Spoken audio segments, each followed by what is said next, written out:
Hello, everyone. I am Sam Eckmann of Gold Derby here with Sandy Rustin, the playwright behind The Cottage on Broadway. And I just thought this play was kind of such a breath of fresh air when I saw it, because it is very rare that we get to see this kind of wild, like sex farce on Broadway anymore, particularly a new one at that.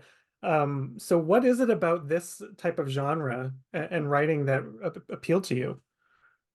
Well, initially, when I set out to write this, I was really looking to create something kind of in the style of Noel Coward, but with a feminist twist to it.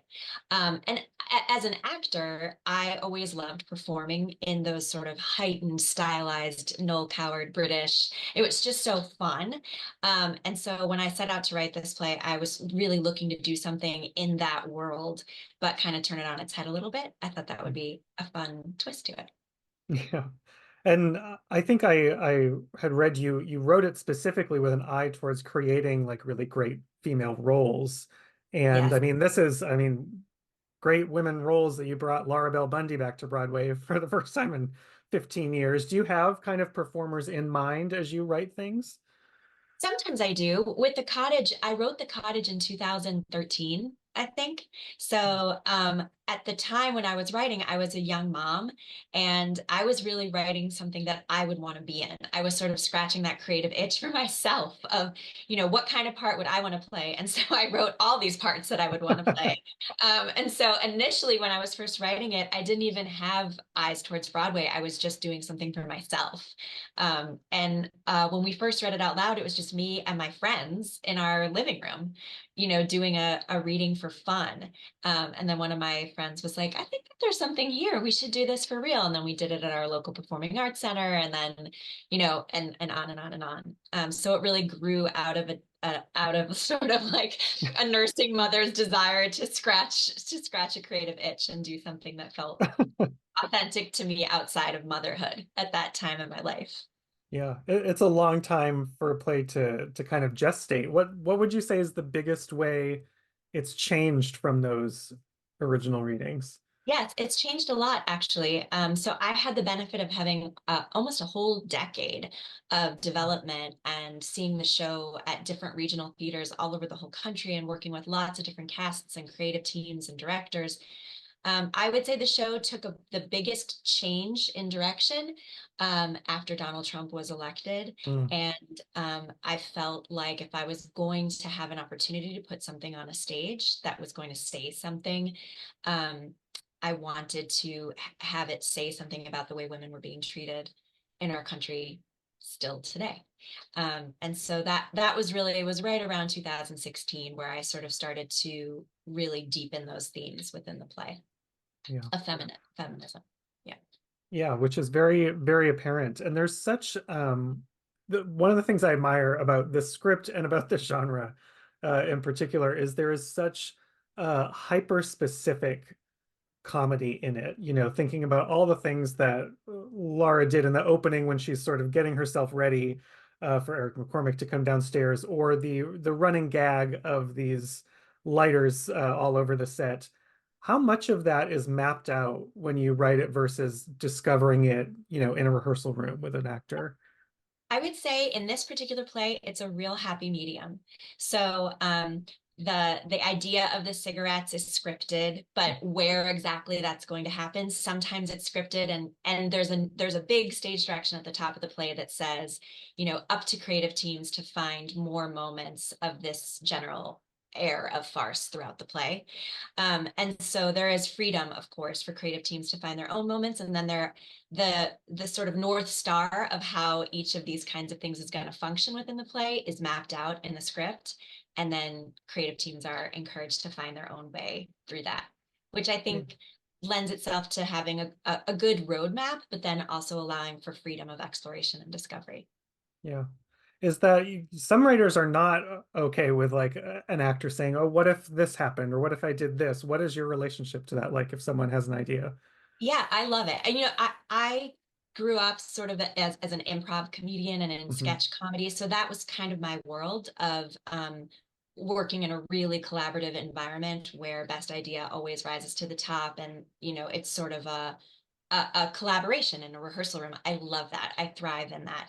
So when there's an atmosphere of respect and collaboration, that's my favorite kind of environment to be in.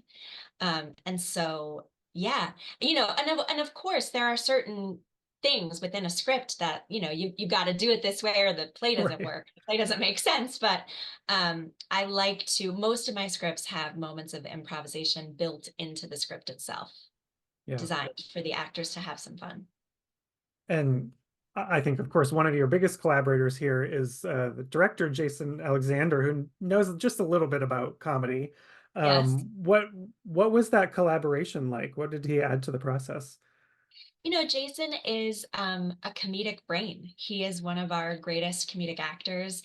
And so he came to the project with a lot of his own ideas. And this was his Broadway debut as well. So he was really working his way through the project at the same time that I was trying to find new ways to put his own stamp on the show and find innovative ways to build off of the ideas that I had put into the script. And so he was really on his own journey with that, sort of at the same time that I was on mine, which was a really interesting collaboration. And of course, like I've watched every single Seinfeld episode over the years, so it was a thrill to get to meet him and be in a room to collaborate with him.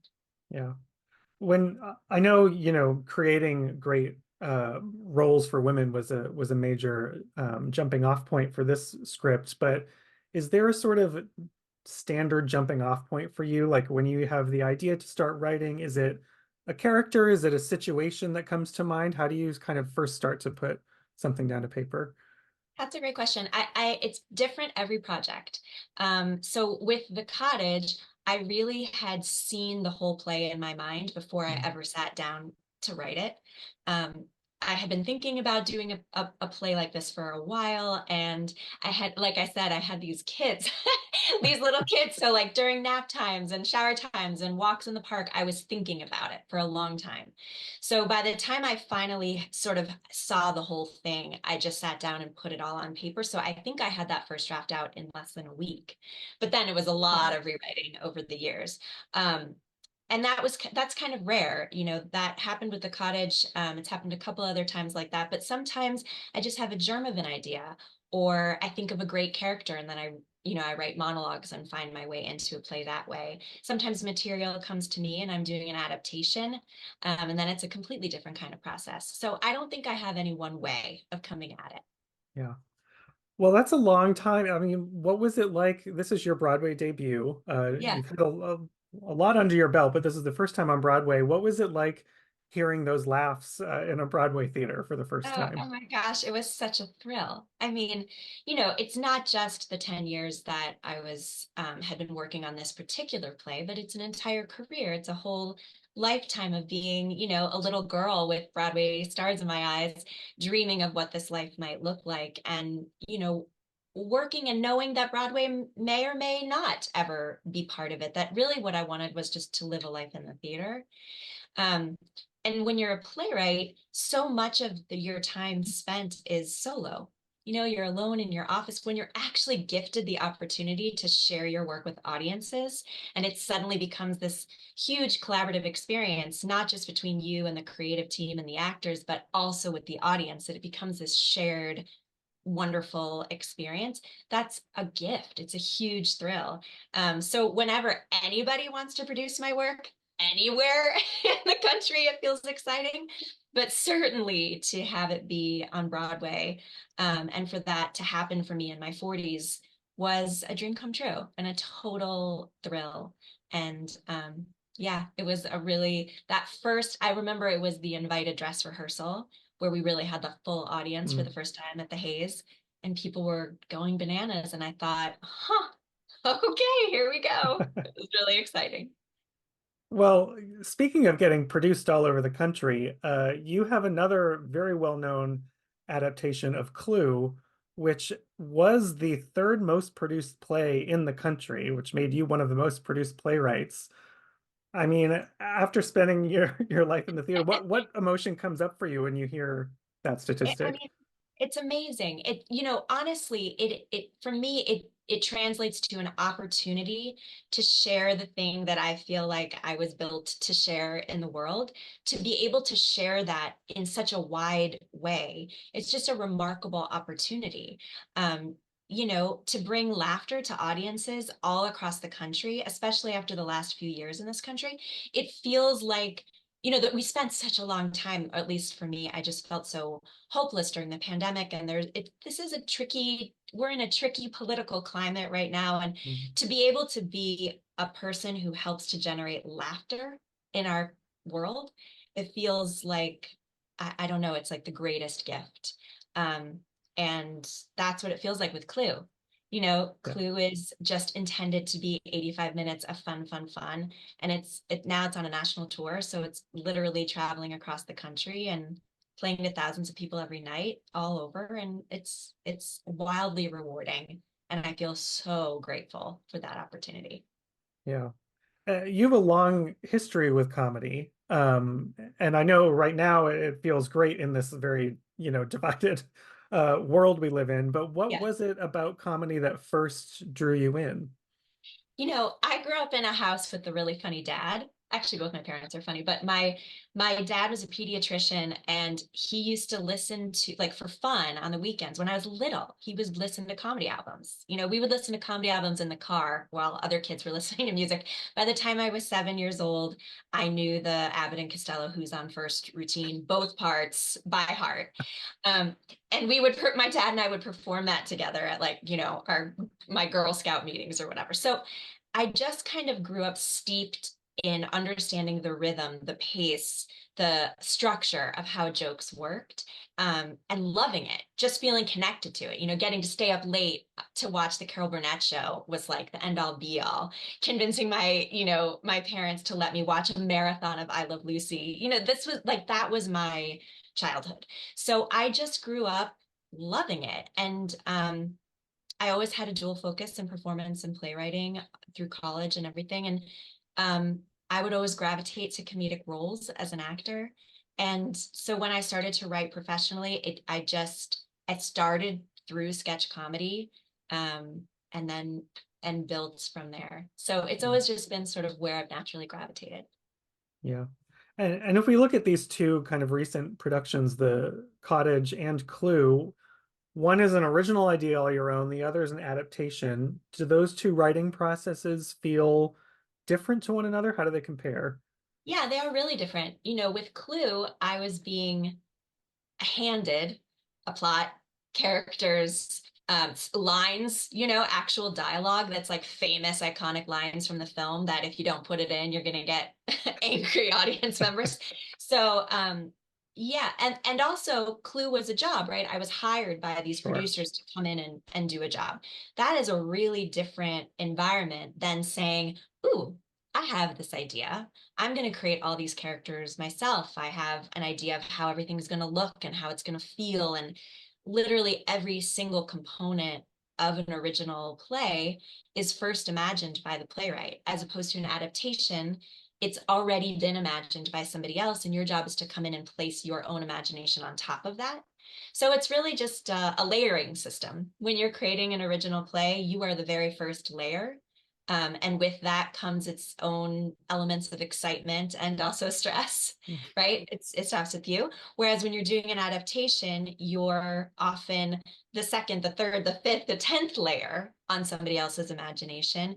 And with that comes its own joys and stresses as well. So, but they are really different experiences. Of course, the requirements of playwriting are the same, right?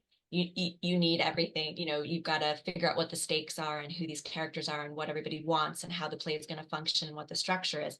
All of that remains the same, but the details of how you get there are different. Yeah.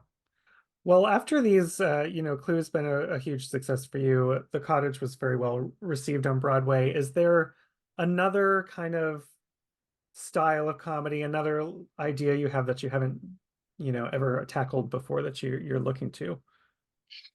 I feel really open to new collaborations. I always feel like as you meet new people, as you're inspired to join new creative teams, that sort of informs what you might not have naturally thought of on your own to explore.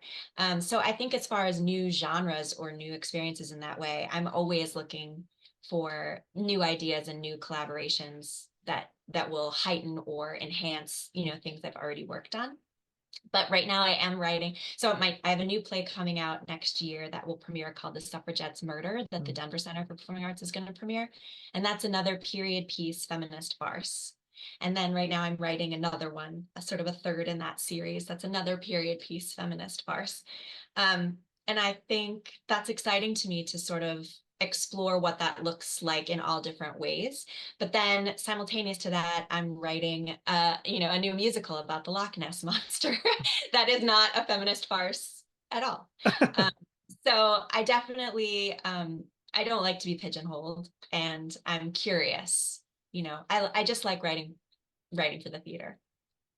Well, congratulations on the great success of the cottage, and whether Thanks. it's a farce or the Loch Ness Monster, we can't wait to see what comes next. So Thank you.